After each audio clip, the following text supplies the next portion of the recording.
Hello besters, welcome back to our YouTube channel Vasantha చేతి వంటలు. Night ఎప్పుడన్నా అనుకోకుండా రైస్ మిగిలింది అనుకోండి, ఒక్కసారి ఇలా నేను చూపిస్తున్న విధంగా ట్రై చేయండి.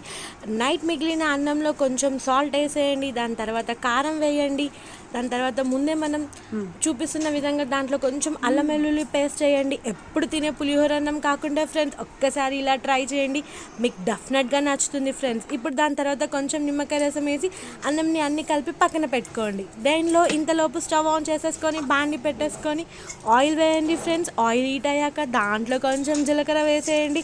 జీలకర్ర చిటపటలు అన్నాక దాని తర్వాత ఆవాలు వేయండి ఫ్రెండ్స్. అండ్ ఫ్రెండ్స్, ఎప్పుడు తినే పులిహోర కాకుండా ఒక్కసారి ఇలా నైట్ మిగిలిపోయిన అన్నంని చాలామంది ఏం చేయాలో అర్థం కాక పడేస్తూ ఉంటారు, పక్కన పెడతారు. కానీ మేము చూపిస్తున్న విధంగా ట్రై చేయండి ఫ్రెండ్స్. చూస్తున్నారు కదా, మీతో మాట్లాడే లోపు వెల్లుల్లిని మంచిగా సన్నగా కట్ చేసి వెల్లుల్లి వేయండి, వట్టిమిర్చి వేయండి, దాని తర్వాత కరివేపాకు వేసేయండి, పసుపు వేయండి. ముందే మీకు చూపించిన విధంగా అన్నం కలిపి పక్కన పెట్టుకున్నాం కదా ఫ్రెండ్స్, సిమ్లో పెట్టేసి ఆ అన్నం వేసి పైనుంచి కొంచెం కరివేపాకుతో గార్నిష్ చేసుకోండి. చాలా బాగుంటుంది ఫ్రెండ్స్.